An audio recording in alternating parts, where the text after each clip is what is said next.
Good evening, everyone, and welcome to the Pamela Roth live show. Today is June 6th, 2022. This is the first show, our first segment of the new show, and I'm kicking it off with a dear friend of mine, the Honorable Nader J. Sayegh, who is a politician, an attorney, an educator from the state of New York, and he's also New York State Assemblyman representing the 90th District of the New York State Assembly based in Yonkers since 2019. Good evening, Nader, and welcome to the show. Hi, Pam. It's my pleasure to be on the show, especially to kick off a show. To me, it's a real pleasure.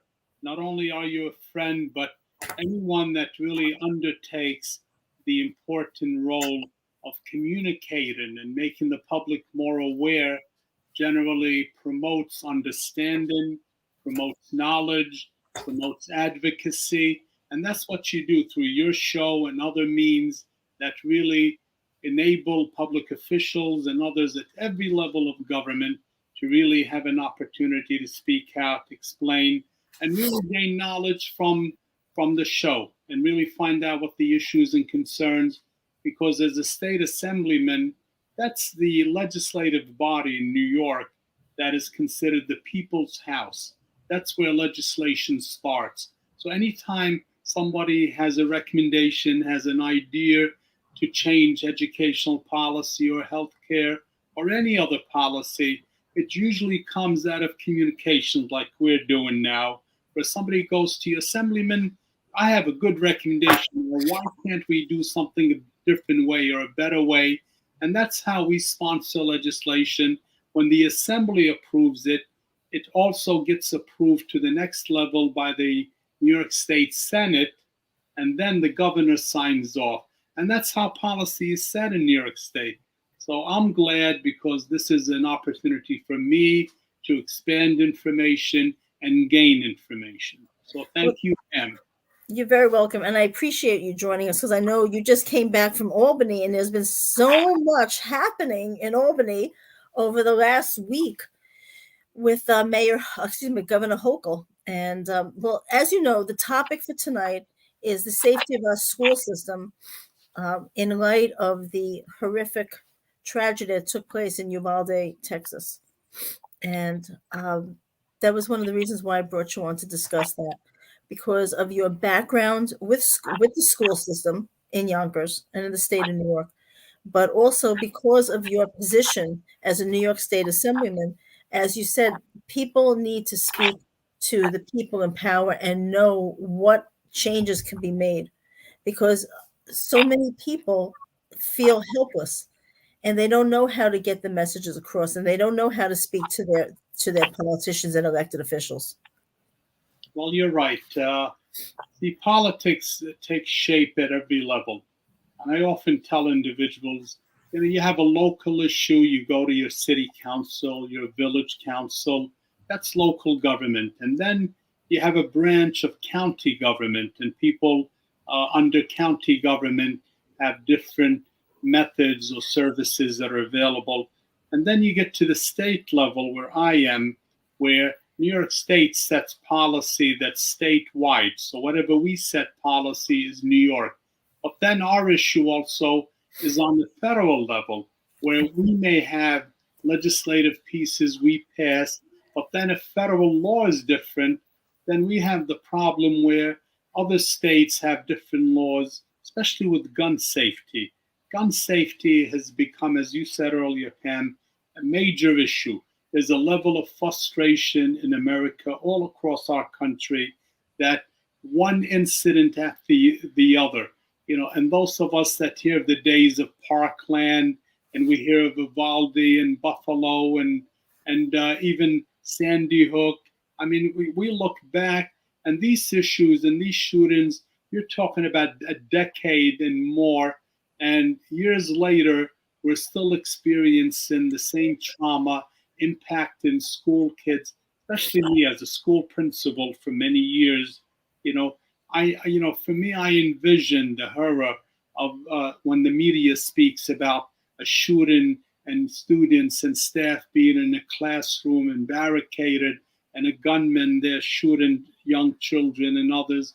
It's really traumatic. It's hurtful, and it really incites us as legislators to say, well, even if the federal government doesn't move in a timely fashion, what could we do as New York legislators to try to do whatever we can to fix? And as you said, this legislative session that recently completed, believe it or not, we had almost a 24-hour session from Friday morning till Saturday morning, right? This is straight session where our legislative body passed 10 pieces of legislation dealing with gun violence. And it's our way of saying, you know what? Even though the federal government should react and should pass gun safety legislation, we need to do our share. And our share, in my opinion, was one of the strongest gun policy legislative moves in the entire nation. And it took place in New York State. Maybe from our experience with Buffalo and other shootings that took place, we recognize that it's not only schools, it could be a hospital. If somebody is upset with, abortion, upset with other medical care, it could be in a shopping center. What that tells me is that we, unfortunately, in our nation, because of polarization and division, we have such a unfounded level of hatred that has polarized us as a people because of politics. In the old days of politics, two political parties have disagreements, they have elections. Once you get elected, you represent everyone. Right. But unfortunately, that division is so deep and the anger is so much that hatred has overcome. So we got to legislate and educate and make people aware and set policy and legislation that really makes us safer. And right now, there's an expression. I'm sorry, I woke up today with a horrible sinus attack. There's an expression that I learned years ago from former New York City Police Commissioner Bernie Kerik when he was talking about all the domestic terrorism. And he spoke of the phrase soft targets. And all of these places that have been shot up with these mass shootings are considered soft targets because you think of a school, you bring your children to school, they're safe. And this is, where they are from, like, say, kindergarten through 12th grade. They're only supposed to know of, that childhood innocence, going to school, playing, creating, having fun. And they're supposed to be insulated from everything that we have to face as adults in so-called the grown-up real world. And that has all been shattered. And when you have all these school shootings, the trauma is going to be with them forever. I don't see that it's going to get better over time because you've really shattered their innocence. When you hear of a 4th grade girl who came forward the other day that she had to cover herself in the blood of a classmate to pretend that she was dead, how do you ever get past that? It's lifelong trauma, and parents send their kids to school, for example, and you expect them to be safe, Exactly. and when that takes place, we had issues where there was fear. Parents didn't want to send their kids to school. They weren't sure whether when is the next shooting taking place, and you have copycats, and you have individuals that think it's a honorable thing that I want exposure. That's why some of the legislative policy focused on social media and how we portray these individuals that go and shoot. And the last two incidents, 18-year-olds that had, whether legal or illegal guns, took these guns and shot up people and so forth. The legislative policy, and some people will say, well, anytime you set policy, it has a negative impact on another group. And that's truthful. And when you deal with gun legislation, problem we have as legislators nationally and locally, you have the perception or the belief by many Americans that, hey, I'm a law-abiding citizen, Yes. and I want to protect my family, and why are you legislating to make it difficult for me that has a legal gun that I purchased and applied for to protect my family. The constitutional amendments and rights provide us that opportunity. Why are you taking it away when the real issue is criminals that have illegal guns, and therefore, you're targeted the wrong group? And the other side is anytime you can take more guns out of the streets, and anytime you can take away the opportunity, whether somebody has mental illness or has hatred or other motives, take guns out of the hands, then that's common sense gun policy. And you have Moms Demand Action. You have so many groups that lost loved ones as a result of shootings, and they're very organized, and they've done a very good job, in my opinion, reaching out public officials, to myself, to levels of government, all levels of government, to really stress the importance of gun support and safety legislation. And that's where we are right now. We're passing legislation. We have opposition to it. But in my opinion, 2/3 of Americans, when I look at surveys, want gun legislation. They want safety. They want to get guns off the street. And that is more important than worrying about, allowing people to have multiple guns. And the reason I'm saying this, and I tell my friends that lobby with me about, hey, I want to have a legitimate gun. And I'll say, you know what? The way the law is, yes, if you have a gun license or permit, you're allowed to have a gun. But are you allowed to have a semi-automatic weapon? Are you allowed to have something that shoots 50, 100 rounds? I mean, who would need that? Unless you're military or police, do you need to have a vest? Can you allow an 18-year-old to go buy a body vest? Somebody who's not police or military, or someone who has a security or safety or law enforcement role to play, then fine. I'm all for that. And I think most of us as Americans say, yeah, we want to make sure that there's a process that secures the legal purchase of weapons and guns. So, and it goes further, Pam.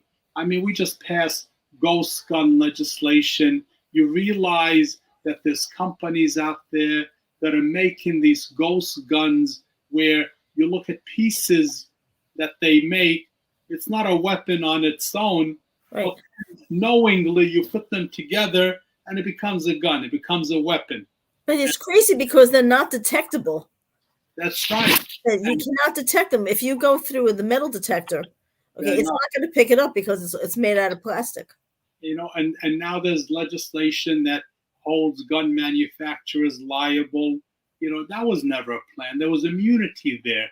As a lawyer, a lot of groups out there, because of immunity, felt, oh, I have a shield, so I can do what I want and I'm safeguarded.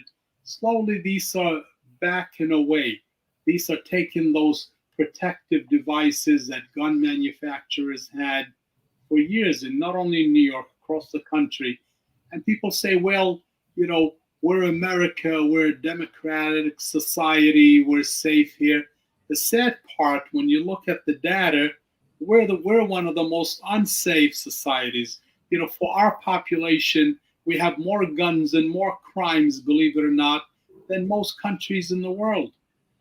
I think all countries in the world, other than military intervention or problems or civil strife problems these countries may have, when it comes to the normal street gun violence, we're probably number one with that.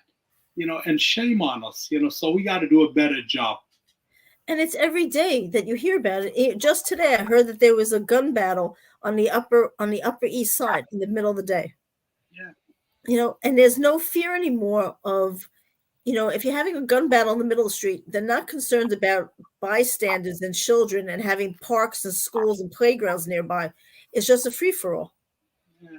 In Yonkers, a couple of years ago, we had an issue, on one of the streets in Yonkers, and somebody shooting between rival gangs, which hopefully, we put an end to. We took a strong stand, our law enforcement, police department, working closely with the community, We set up community councils. We put investment in training, in de-escalation skills and strategies. And sure enough, crime in Yonkers has gone down tremendously. So when people say it's hopeless, I disagree.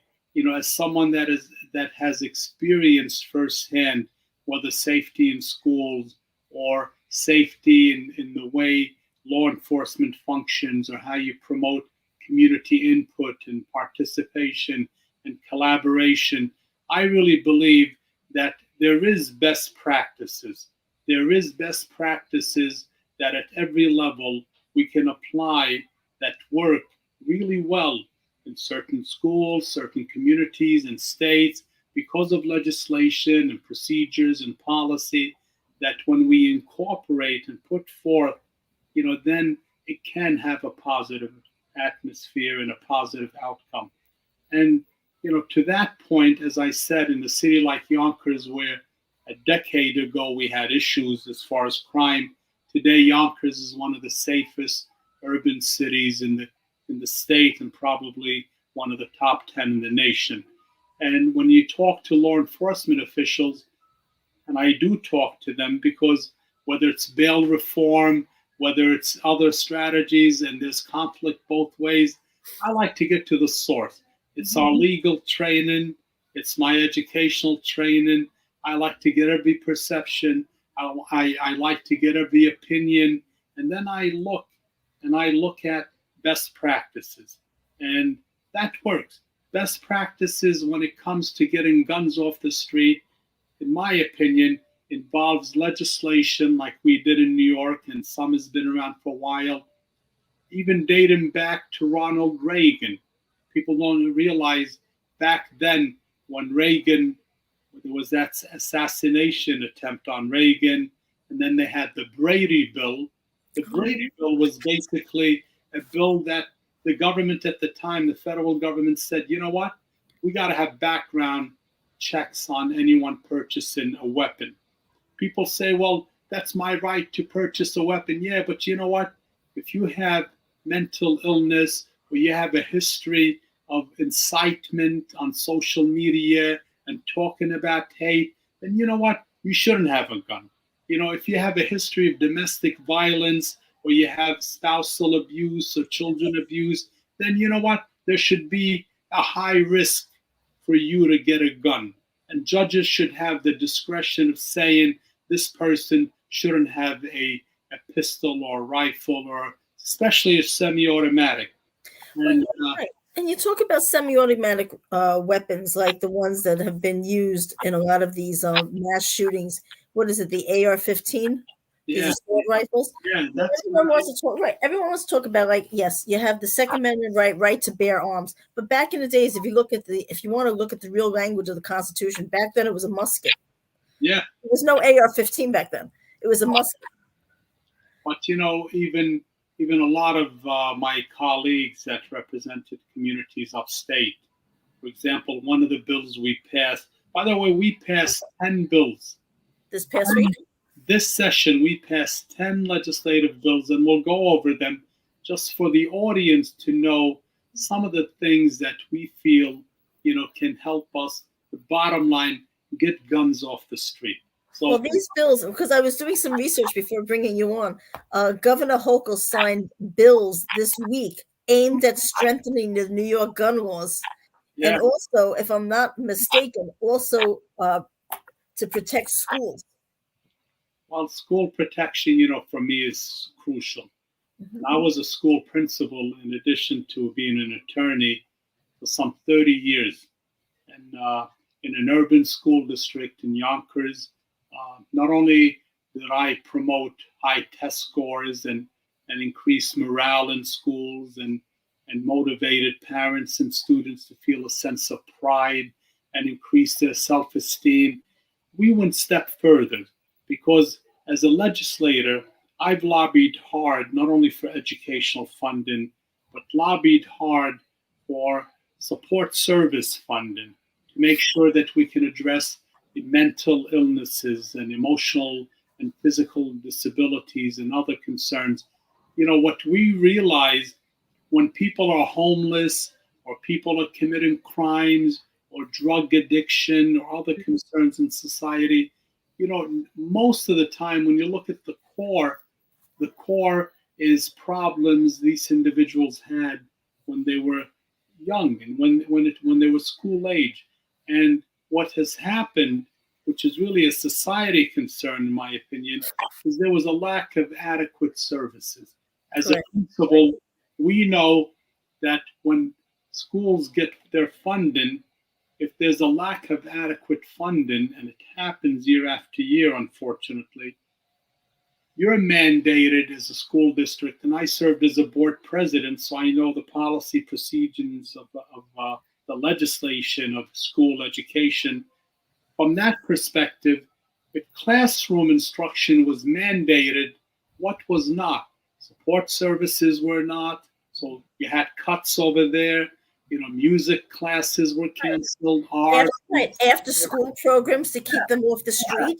And then you look at a situation, let's say in an urban high school, because of cuts, where you have, let's say, 1,200 kids that have one social worker or one school psychologist or one guidance counselor. For kids that have these disabilities or these emotional issues, how can one social worker or psychologist handle sometimes 1,200 and more?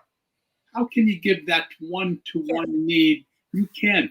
You can't. So this educational process or this funding, we provided a major increase of funding to urban education, to mental illness, to getting guns off the street, programs that, in my opinion, address the core needs of students at a very early stage.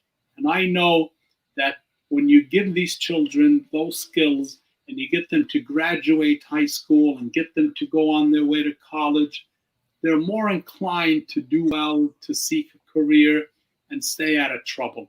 And when you don't address their problems, then you get the other problems of dealing with the correctional system, crime, and these young people going to jail. And society, in my opinion, has to pay a lot more because of the homelessness and the crime and the drug addiction than if they invested those funds early on. Right, at a younger age. Services. But if you remember too, back in the days from, let's say, 30 years ago and longer, schools had taught actual skills. You had home economics, you had workshop, you had actual skills that kids learned that, maybe at the time we mocked it like, oh, who wants to do something like that? But if you think about it, those skills are not being taught to kids now. Boys are graduating from high school. They don't even know how to make a tie on a button-down shirt. And it could be the fact that there's no father figure in the home.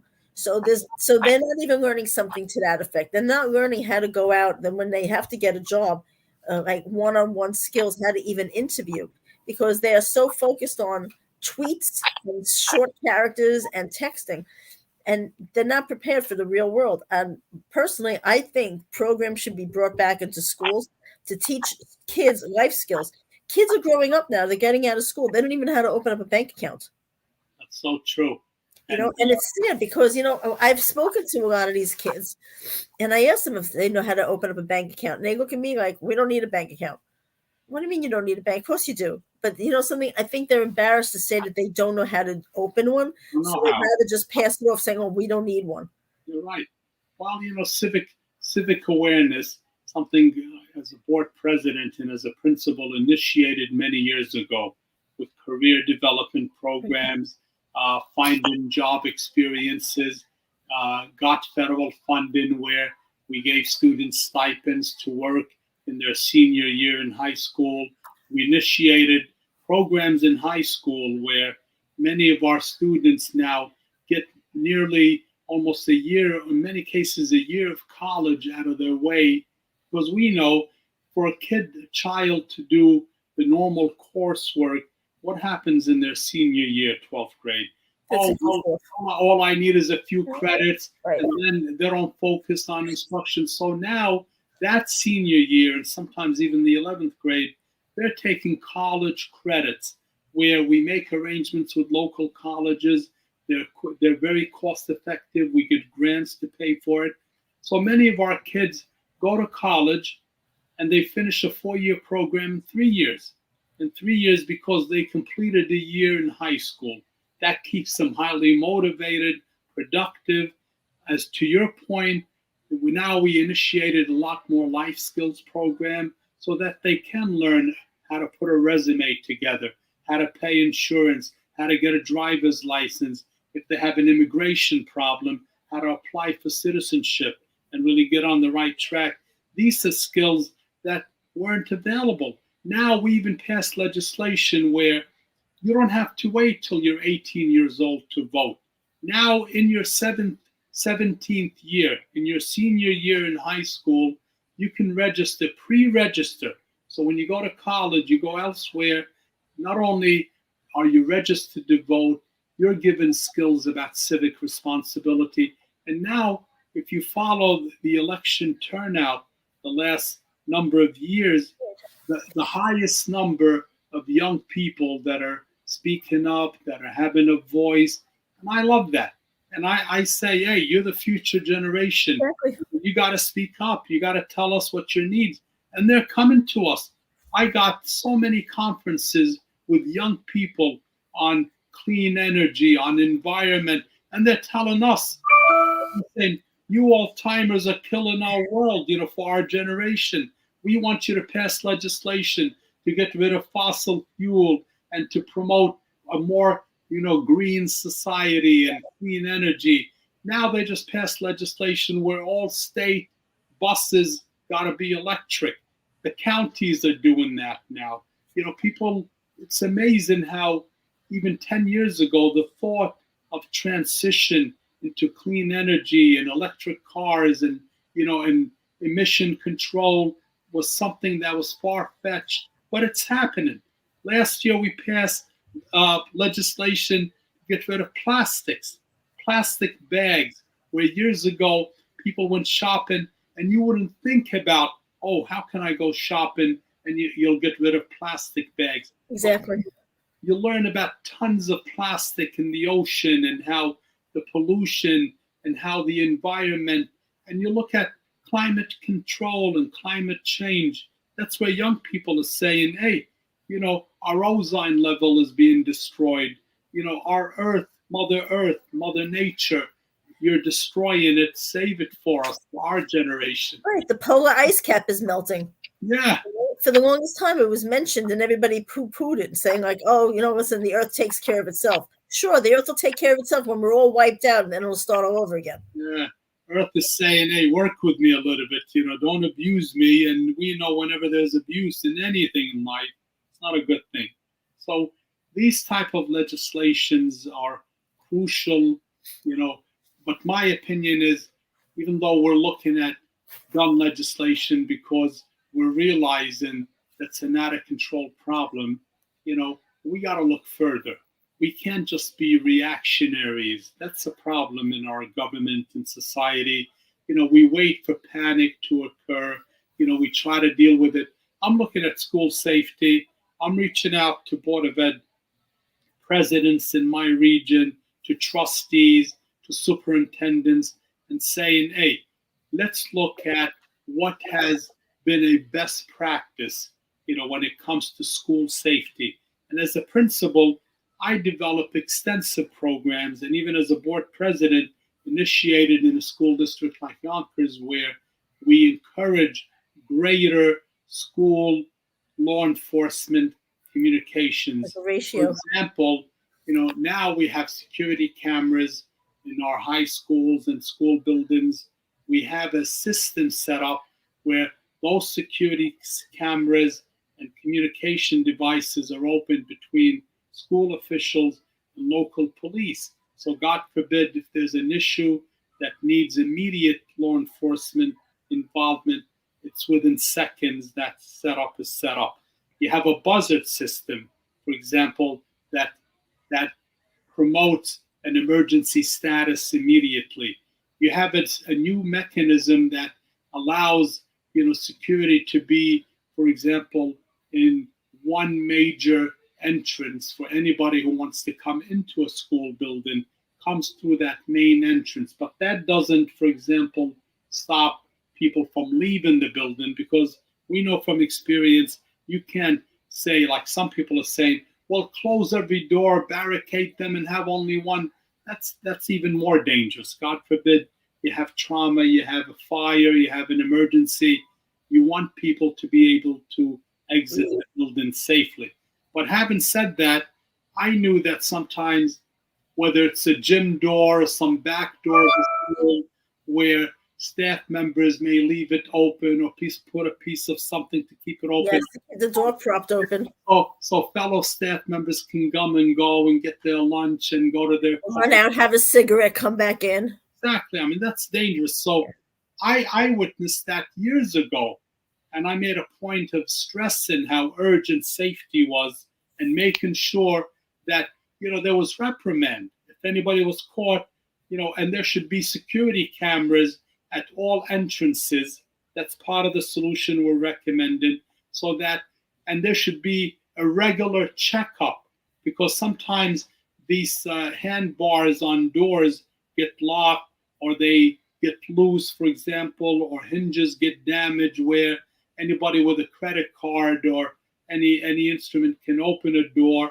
So that's not safety. So you want to make sure you have cameras at every entrance and every exit area, so people know, look, we're watching. Secondly, you want to make sure there's regular checkups of every door in the building to make sure on a regular basis that when they're intended to lock, they lock, that you can only leave, but you can't come in. And I myself used to go to outside doors and say, let me see if I can get in. Right. If I can get in and I can, wiggle the door and get it open, I called maintenance. I called security. Said, we got a problem here. If I can get in, somebody else can get in. Too. So things like that are crucial.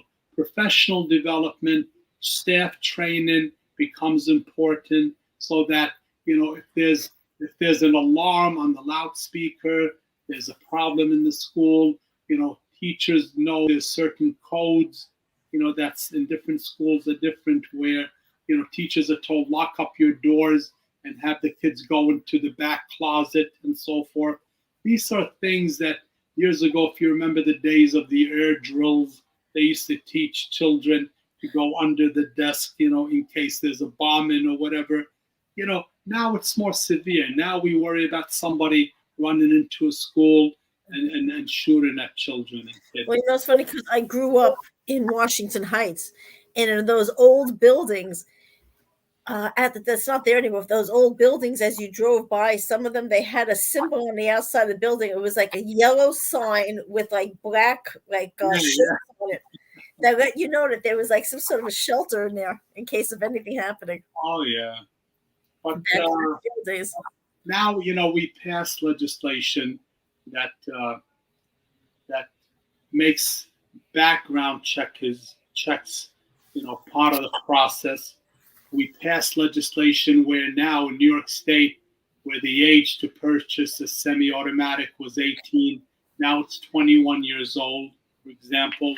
And just to show you how far it goes, we in New York, even recently, this last, did a local state report now that's required for all seized or recovered guns.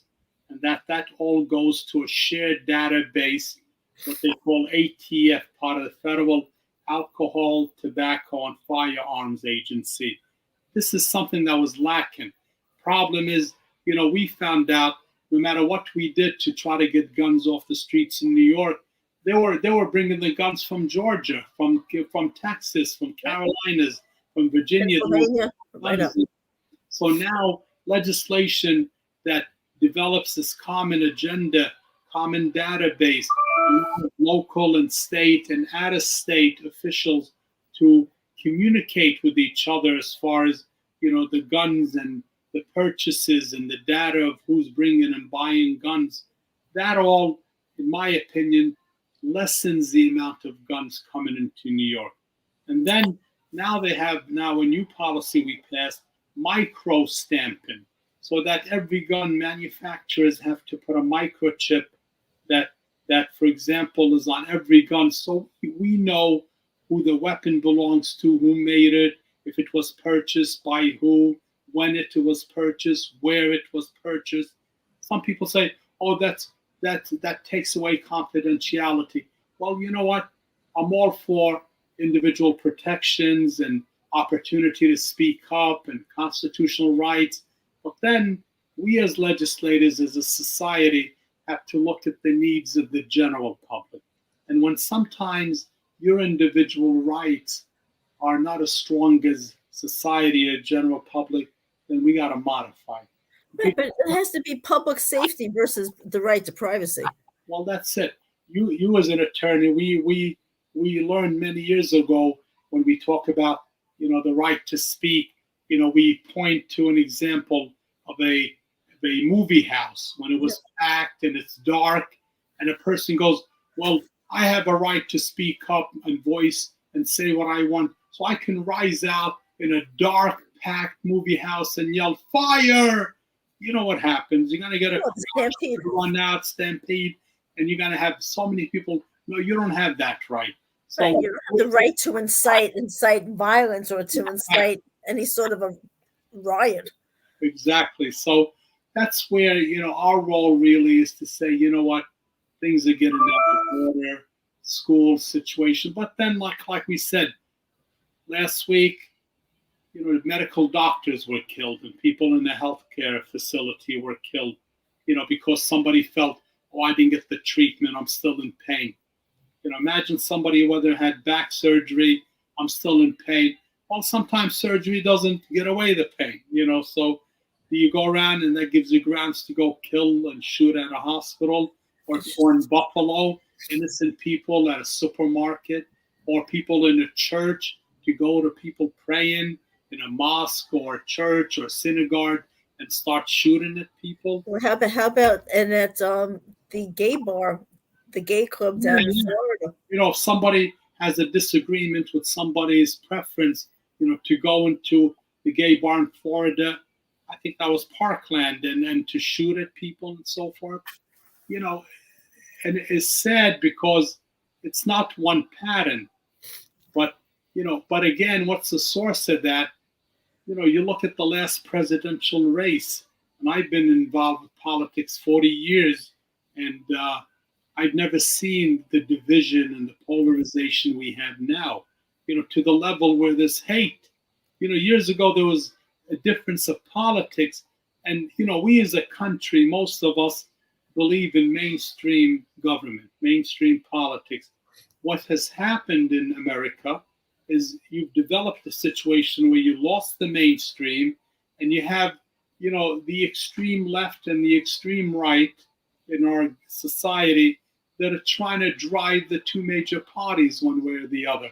And that's why that extreme division is what's causing the polarization and, in my opinion, the level of hate and prejudice. That's what's fueling it, the hate and the prejudice. It's almost like it's cool to be the bully now. That's what it comes down to. Well, look at Buffalo. Buffalo, it was clear cut. It was somebody who was hateful of blacks, and the target was blacks. Same thing with that white kid who went and shot up a black church down south. Exactly. On a Sunday. Or even the hate crime against Asian Americans that's going on all across the nation. It's still going on. And then right before that, if you remember, there was the knockout game that started in Brooklyn in the Orthodox area. They'd be walking up to very Orthodox men and knocking them out from the back of the head to the point where, they're falling to the ground. It's terrible. Anti-Semitism, during crisis all over the world, people are targeted. Middle Easterners were targeted for a while, blamed for oil embargoes, and that level of hate. A situation takes place in Afghanistan, and you may have maybe 20 different peoples in that region of the world, but everybody becomes blamed for what happens. And international affairs plays a role. You look at the war in the Ukraine. We got involved to some extent. I was so saddened because tried hard to promote and initiate dialogue, rather than war. But unfortunately, when war, is initiated, then what do you do to try to push governments to back off and sit on the table and try, to promote a peaceful resolution? You look at Ukraine, it's gone out of order to the point where, Ukrainians have suffered. The suffering that has taken place really resulted in people like myself and others that promoted stop aggression legislation to really try to, initiate processes where big businesses don't invest in countries or societies that don't do the right thing. And the same should go place in our country. We should look at the gun lobbyists. We should look at the gun manufacturers. We should get them to work with us, not to put out devices like ghost guns and others that we know are weapons. And that's the sad part about it. I look at, even the media. The media historically, when somebody was a lunatic and went out and shot, we gave that person so much exposure. As you said earlier, a person that, was a loser, a person that had a poor self-esteem, and they never got recognition. And all of a sudden, this is a way I can become recognized. My name is all over CNN and all over Fox News and local media. And P.S., we as a society, the method we socialize, social media, is really, in my opinion, wrong. I think we're learning because of the last incidents, we didn't hear the names of the shooters. So in a way, I think it works in a positive way to say, you know what, we're not going to give you exposure. We're going to punish you if you're not already shot by law enforcement, but we're not going to make you a hero. Till this day, people that are mass killers are like in the history books, like they're heroes. Maybe that's what they wanted. They're glorified. Honestly, Nader, they're glorified. I mean, look back at all the mass murderers. It's like you remember their names. You don't know the names of any of the victims unless you or your family or a friend was personally affected. For instance, look at Son of Sam, David Berkowitz. You remember his name. You don't remember anybody else. John Wayne Gacy or any of these other, the pedophile killers, Zodiac killer. You don't remember any names of the victims. All of the actual murders themselves have all been glorified and almost like idolized. And that's unfortunate because you have so many of these serial killers who go back and try to recreate these various murders because they look back at these people going like, oh, that was a great idea. Let me try doing it. Even I spoke to some of the local judges. We were talking about, you try to talk to everyone, whether it's looking at bail reform or recent gun shootings. I talk to law enforcement, to judges, to people just in every capacity, and I try to pick their minds and from their experiences, what's happening, what's not happening, what do they feel. With bail reform, even though the intent of bail reform was good, because if two people have a minor crime, why should one person go to jail because they can't afford $200 and the other person is back at home or their job? So the concept of equity and fairness is a good concept. But when you get to a situation where there was no safeguards and there was repeat offenders and violent criminals that were going around, feeling, hey, I can go to court and the judge will let me right off and I can go commit the same crime over and over and over again. So we went to judges and judges said, hey, we want you to give us more discretion so that we can make sure we don't grant the bail waivers and reform to known criminals or repeat offenders or violent felons. And that made a lot of sense for me. That's why twice, this is the second time we reformed bail reform. So when people say, well, we passed policy, it's a setback to pull back, nonsense. I've always said, if you pass policy, first of all, you should get everyone together on the table. When it came to bail reform, I don't think there was enough communication between the community, with the judicial branch, with the legal profession, with the law prosecutors. enforcement, with the prosecutors, with the advocates, to say, guys, what can we do to make this work? This is necessary. This is fair. The same with criminal justice. The same with, for example, orders of protection. How many times does someone who violently beats up a spouse or child protective gets involved, and do judges historically have the right to say, wait, let me go a step further. If this person is known to have violent tendencies, should we go a step further and find out whether he or she has a gun or rifle home or weapon? People say, well, that has nothing to do. Sure it does. How many times did we let these abusers go home, and because a person complained about them, I'm going to fix that person? And how many times there was a killing or murder that took place, and then we look back and say, wow, we should have known this person was violent, and we should have not only had an order of protection, maybe we should have did a search to find out this person has a weapon and to take it away. It doesn't mean that once you get a weapon that you're set free and nobody can take it away from you. There has to be recertification every X amount of years. There has to be renewal procedures and policy. And if circumstances change, then you know what? We should be able to take away a weapon from someone. Can I tell you, you should take that one step further and to determine whether or not somebody has mental illness, because you never know what happens from, like, say, year one, when somebody buys a lawfully owned weapon, and maybe 3, 4, 5 years down the road, something happens in his or her life. It could be a loss of a job, a death, illness, could be anything. Something that's going to totally disturb that person's mental abilities, and somebody should be tested to find out if this person still should have a weapon. Just because it's lawfully possessed and owned doesn't mean if they have mental illness, they should still keep it. Oh, yeah. You know what?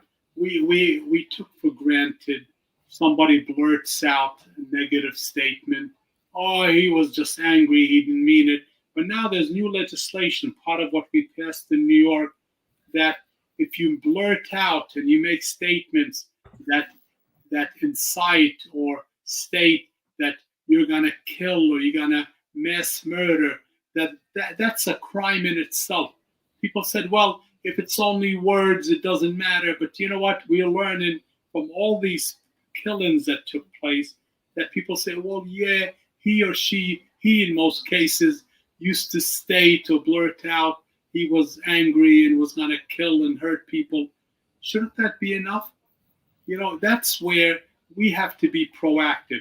If you remember when people years ago were leaving bombs on buses and streets, and that was a big issue, we had no problems telling society, you're in a subway, you're in a bus, you see a package. Say something. Say something. If you see something, say something, And, we learned the power of media, the power of awareness, the power of education, even something as simple as, alcohol. Years ago, alcohol was prohibited. And then we decided, we're going to legalize it, but we're going to make you aware that if you're caught drinking and driving. So now you have people that have designated drivers. You have people that are more concerned about drinking and driving. You can lose your car. You can lose your license. You can lose your opportunity to go to work. It's going to cost you $5,000 to $10,000 in legal fees. People are thinking twice. Oh, I better make sure I don't drive. I take an Uber. Times have changed. Even obesity and our campaign about sugar-free and making sure you enjoy sugarless product helped a lot, right? Years ago we ate wrong, and we started this whole evolution of how to eat well and how to stay healthy. And smoking, we did this whole campaign about how this is your lungs and look at what smoking causes and cancer and so forth.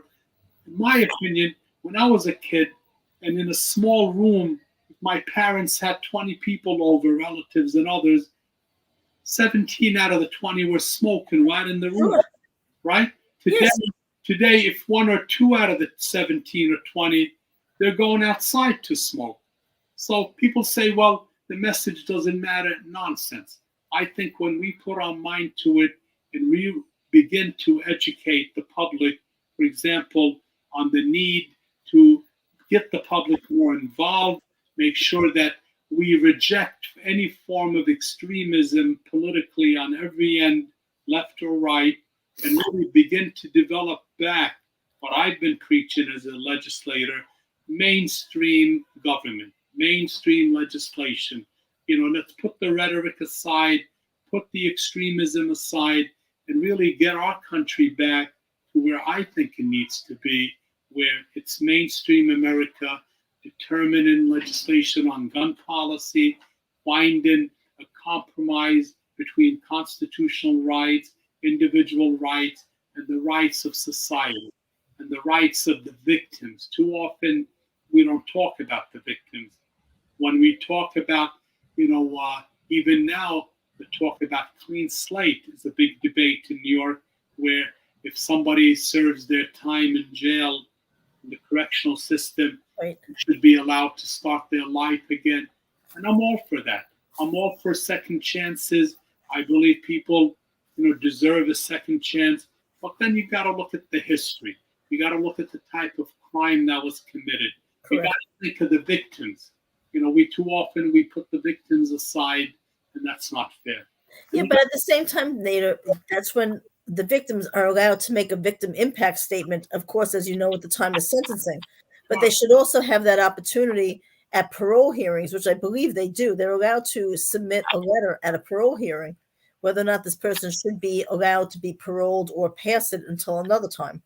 But now we're looking, society or the advocates are looking for practically getting rid of paroles and setting a system in place where, anybody that reaches a certain age, shouldn't stay in jail. But what if the person committed the crime at 58 years old and is given a 20-year sentence? Should he or she be out at 70 automatically? Or should he and she?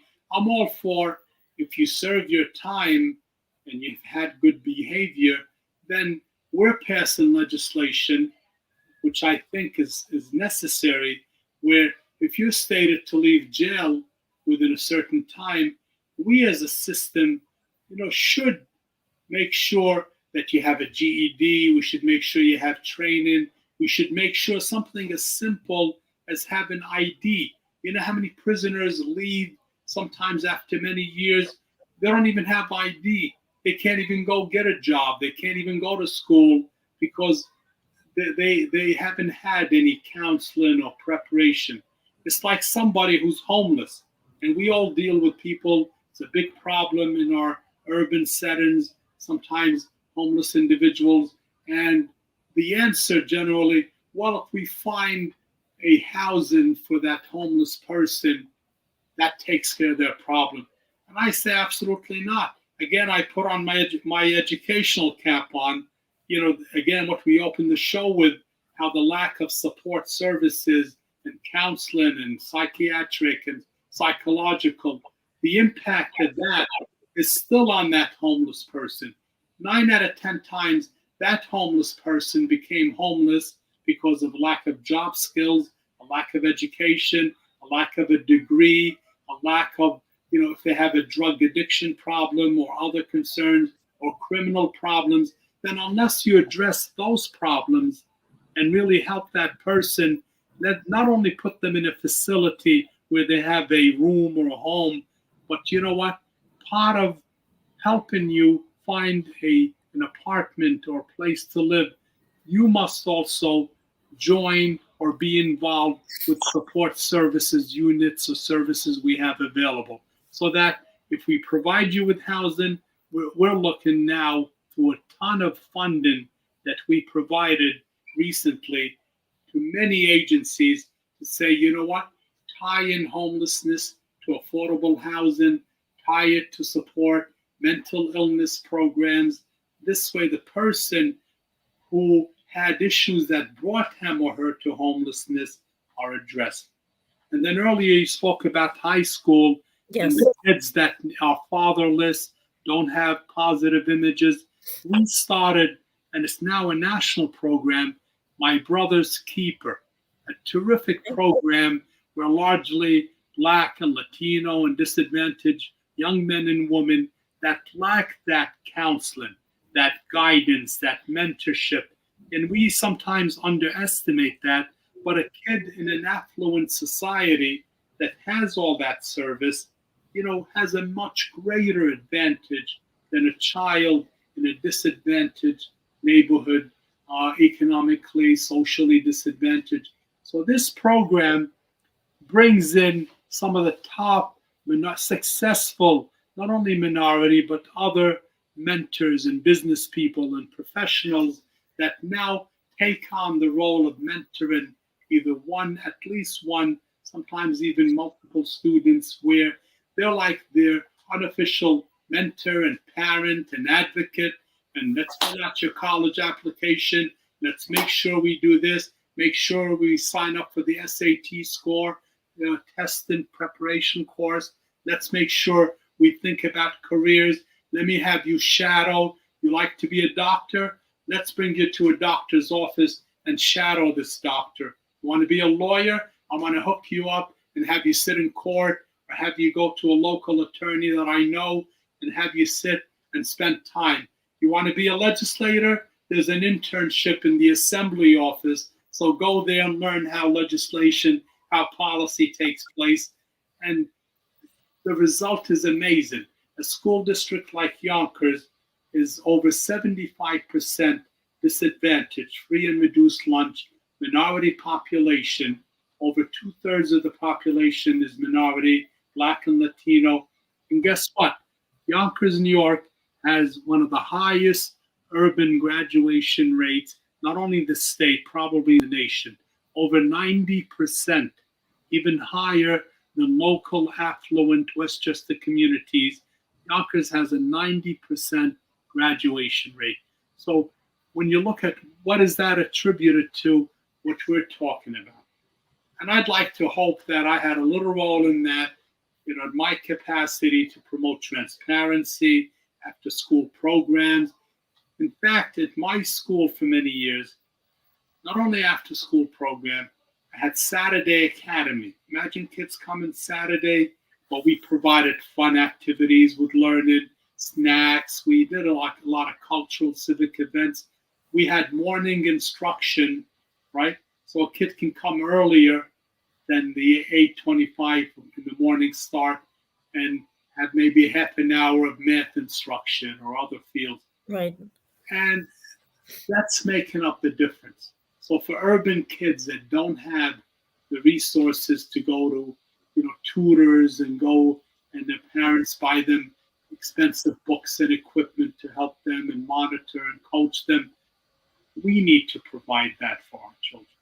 And because you still need children still need that one-on-one from a teacher. And that's not something that a computer or a laptop could always provide, because you need that one-on-one. That's what helps the student learn, because not every student learns at the same pace.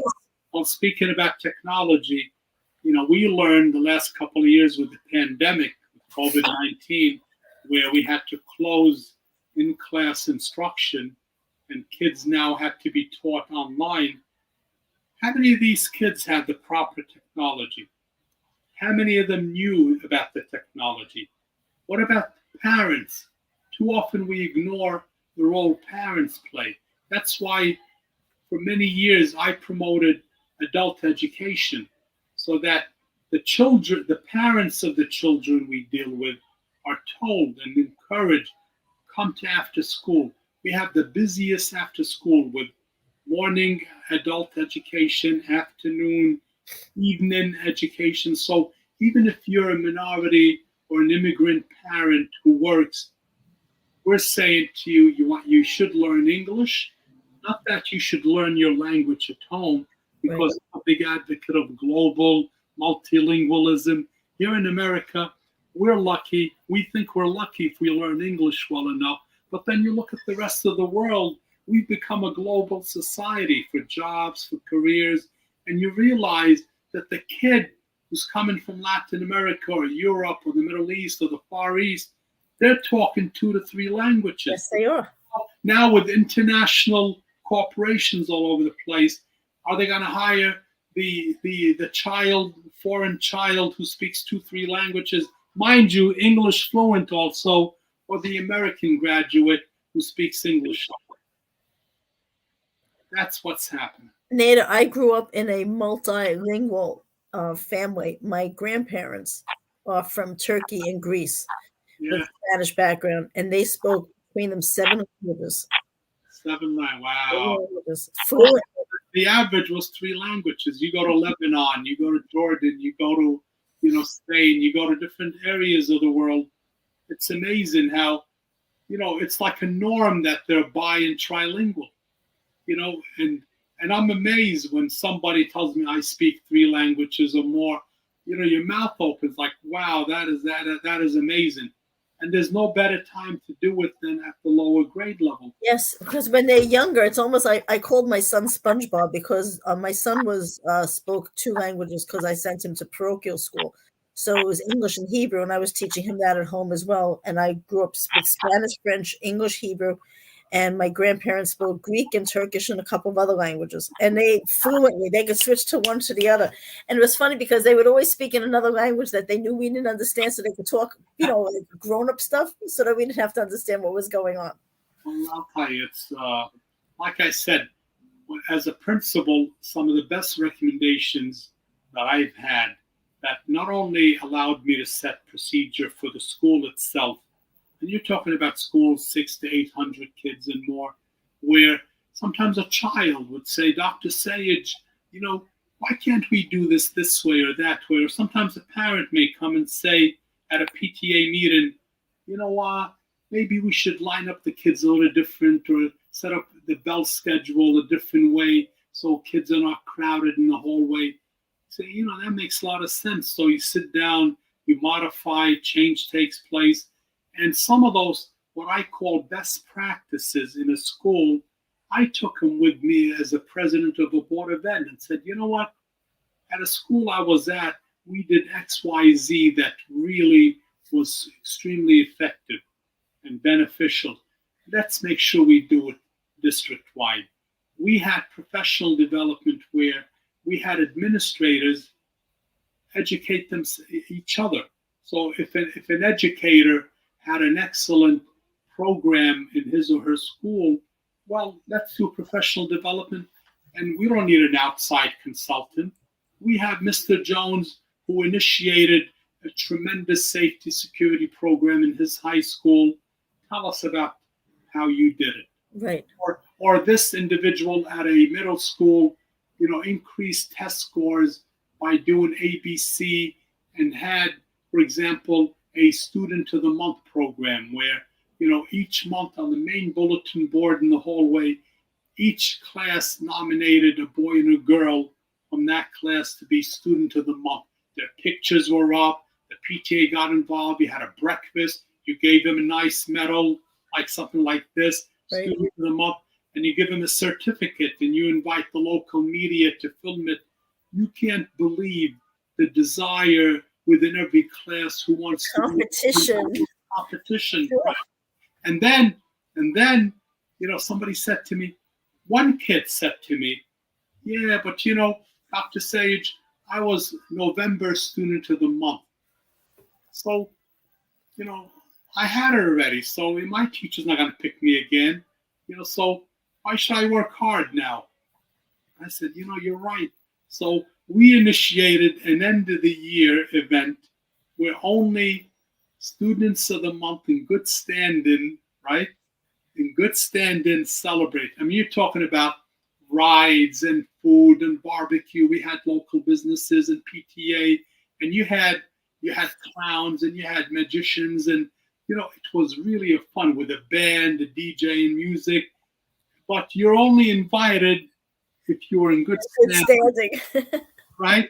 So, so that addressed that. So that's what I call about always fine-tuning if need be. I'm not saying change for the sake of change, but we should always be proactive where, feel free, no matter how good an initiative is, to modify it and fine-tune it if you can make it better. Gun violence, what we opened the show, is a crucial area. It needs a lot of modification.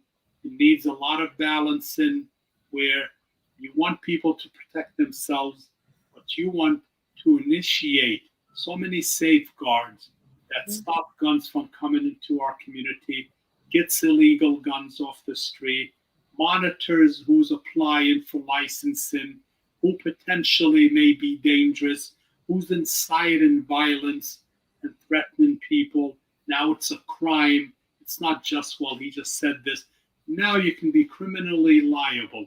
If you blurt out that I'm going to kill those SOBs out there, or I hate these individuals for who they are, or their preference, or their ethnicity or race, you can be held liable for that. Well, I want to thank you.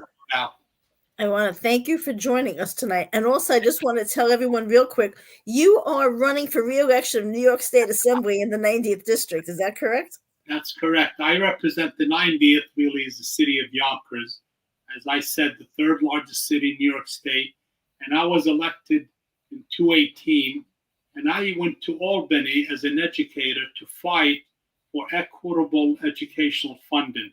Because I really believe, in urban schools, there's a tremendous need to address English language learners, special ed students, individuals and students that need that extra support. So I went up to Albany, and I've been fighting for that. Funding has been increased. We've been legislating. We've been putting together, bless you, we've been putting together, strategies that really address our concerns. I'm proud of what I've accomplished for Yonkers. I got reelected in 2020 by one of the largest margins because, we're constituent oriented. We have an assembly office in Yonkers with the staff. We have an office in Albany when we deal with legislation and policy and procedures. And I got to say, this year I'm facing a re-election. It's every 2 years for my seat as an assemblyman. And I'm proud to say, whether it's labor organizations, nurse unions, Teamsters, AFL-CIO, Nursing Association, we're gathering the support of all the major groups. And a lot of it is based upon your credibility as an individual. You can't go to office and tell people, well, trust me again and vote for me, unless you can say, well, you know what, you elected me, this is what I've done, and this is what I intend to continue to do. So I appreciate you bringing this out, and anybody that lives in Yonkers, New York, I would appreciate the support, and looking forward to continue to do what I do best, and that is to advocate, to lobby, to use my community role, my educational role for many years, my role as an attorney to study the legalities of legislation, how to put that together, and more important, as a negotiator. My legal training and background taught me to negotiate, and I do that, whether we negotiate labor-related issues or funding-related or support service. I want to know every opinion. I want to know what this person feels and that person feels, and then look at what makes sense, and look at common sense, and look at what's doable and what's achievable. Well, I'm going to do whatever I can on my end to help you with your re-election. I appreciate that. Thank you so much, Pam. Thank you. Thank you so much. Thank you for all you do, because it's shows like yours that I hope continue to focus on different issues, that impact us as a community, and to really have the opportunity to exchange ideas and recommendations. And maybe, for anyone who's interested, to give you my email and my number, I'll be more than glad to have individuals listening contact me, contact my assembly office, and say, we have a new recommendation, we have advice, we have an opinion on whether there's tons of issues out there. And people like to tell their legislators, hey, I think you should vote this way or that way, and that's why I think. And I rely on that because, sometimes I may have strong opinions on an issue, but I want to hear what other people feel. And I want to make sure at the end of the day, I'd like to make sure that my voting record reflects the best interests of the people I represent And the majority, there's always going to be someone that tells you, oh, I don't believe in what you've done. But if I know that 80% or 90 or more say, you know what, we agree with the position you took on gun legislation, and we understand why you took it, and we want you to support that. To me, I'm good with that. Just give us the email real quick, because before we have to sign out. So, first of all, email is Sayegh, my last name, Sayeghn. My first name is Nader. So sayeghn@nyassembly.gov. And the telephone number for the office is 914-779-8805. 914-779-8805. So to the listening audience, speak up. If you have an opinion, let us know.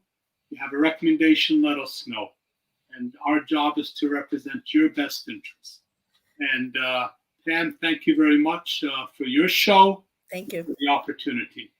Thank you so much. And everybody who tuned in tonight, watching and listening, thank you so much. And see us next week with another new topic that we'll announce next week.